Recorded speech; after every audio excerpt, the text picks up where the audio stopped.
Hey, hey, what's up? I'm Roller Coaster Rider. And that's Jazz Hands K. You know what? This is terrible. I'm going back. Anyway, we have many traditions on this show. One of the traditions is Die Hard ripoffs. Another tradition is themed months. Another tradition is Star Wars movies. Um, Another tradition is Halloween, Christmas, Halloween, Christmas. Yeah.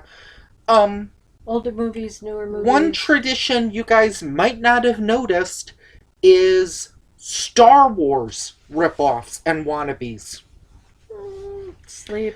Because sadly, after the mega hit of Star Wars, every other movie apparently tried to be the next Star Wars. We've seen Space Pirates. We've seen Adventures in the Forbidden Zone. We've now seen this movie, Battle Beyond the Stars. Now, I often don't ask, wait.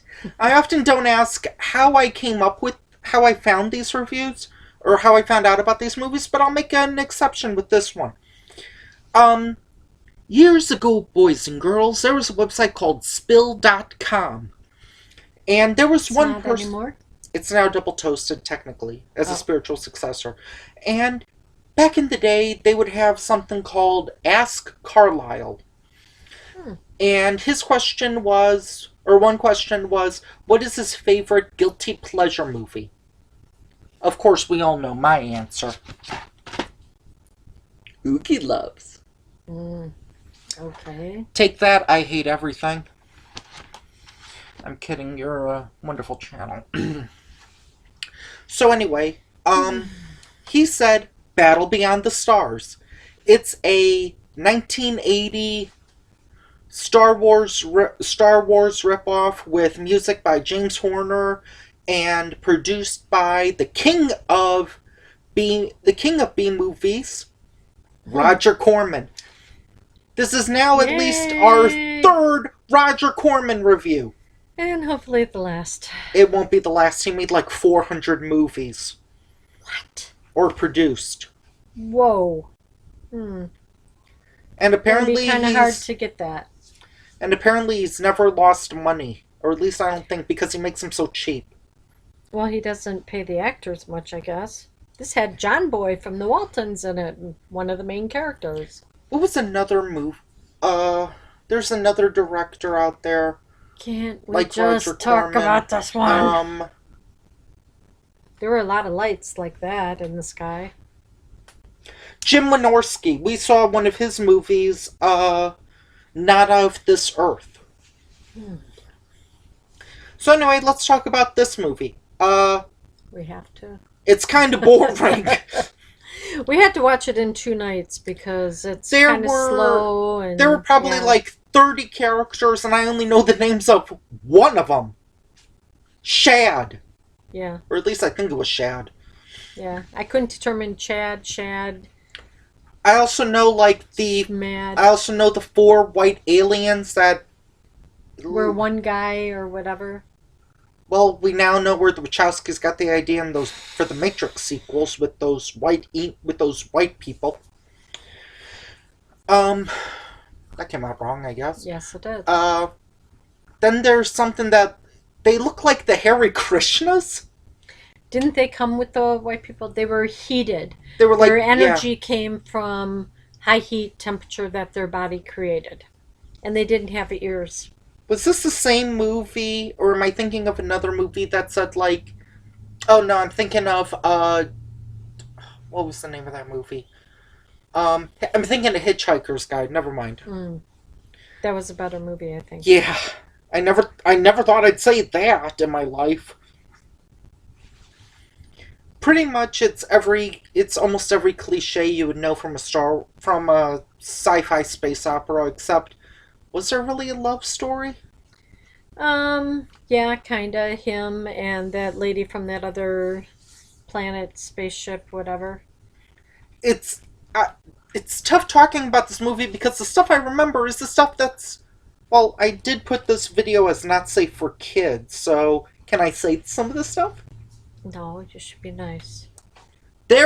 there's a scene with the girl with some hefty cleavage. It was hefty in the beginning, but then in the next outfit it wasn't as hefty. Hey, at least give me something. And Kay was like, what was the point of that scene? I was like, I don't know, boobs. There were some things. Reason for it. There were some things that I guess could be considered outdated, where the guy said like there are only two sexes, male and female. I'm like, that didn't age well. Right. What else is in this? What else is Well, in this? Richard Thomas' character went out looking for people to help fight against this Xandor or whatever his name was. He had a ink spot on his face. To help fight him from taking over their planet, which was a seer. What was the name of the planet? Akira? Akira. Yeah, So I was wondering if the Japanese anime was... Did that come after this movie or before this movie? Because I don't know. Either way, there's some plagiarism there.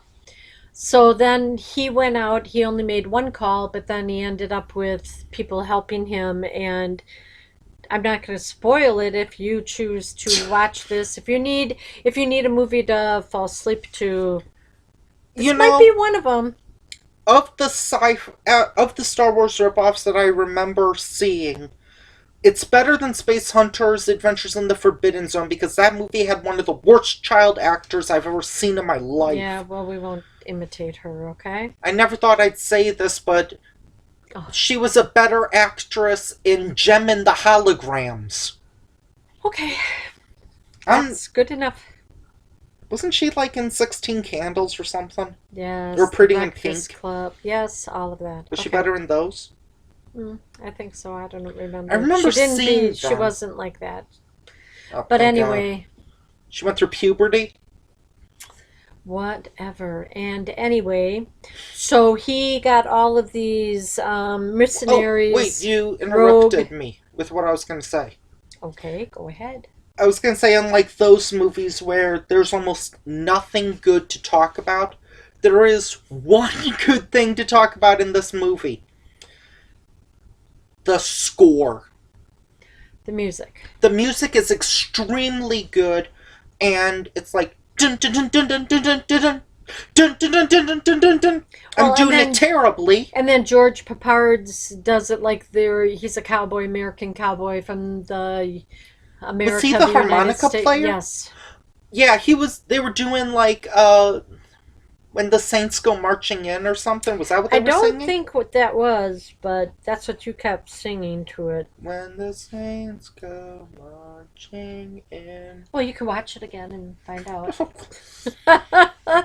You can tell a movie has a big budget when they're singing a public domain song.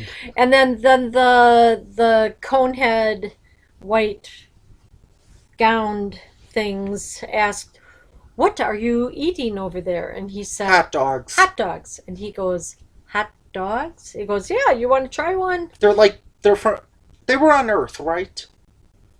He was from Earth. How did they get into space again? Or was that one of those freeze-dried things? I don't know. Oh, I was going to say... His cigarettes made it. His harmonica made it. His scotch and soda and ice cubes in his belt made it. So I was gonna say, like, had to be somehow it got there. I was gonna say, was it one of those cases where it was like it happened off screen? So anyway, because there was another time where you were like, how'd they get from that to that? And I was like, budget. Yeah. So what had happened is these white conehead people with the two Hare Krishna heat no ear talk people. Are we offending people by saying the Hare Krishnas? I don't know, probably. Sorry, I don't mean any Apologize. offense. I just did. So they were like... No, I was saying I apologize. They were like one person, but it was like 4 or 5 people. Yeah.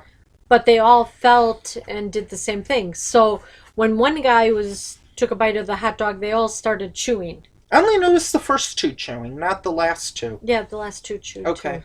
Too. It's kind of like So then he described the ingredients I'm down really to yeah, the potassium or sodium nitrate or and apparently whatever. vegetables. Ah, This tastes nothing like a dog. yeah, I don't want to know how they know that. yeah. Anyway, you know what? I'm gonna be nice and say try to get the score. Hopefully the score is available. It's really good. It sounds like Indiana Jones, Alien, Aliens, Star Wars. Yeah, yeah. Kind of all mixed together. I remember talking in the Jaws 3 review, like, thou shalt not replace John Williams. Mm-hmm. I think John Williams did the score for Star Wars, and James Horner. This isn't bad. Nope, not too bad. I actually want to try to find the CD or album if I can. Okay. Well, So we're not going to spoil the ending just so We don't you can watch it. Yay. I don't even remember the ending, and I just saw come it on. 15 minutes ago. I'm not going to say it if you don't want me to. Credits? No. What happened? I don't remember. They Kaboom! all became part of the planet. So anybody that fights for the planet automatically becomes the planet.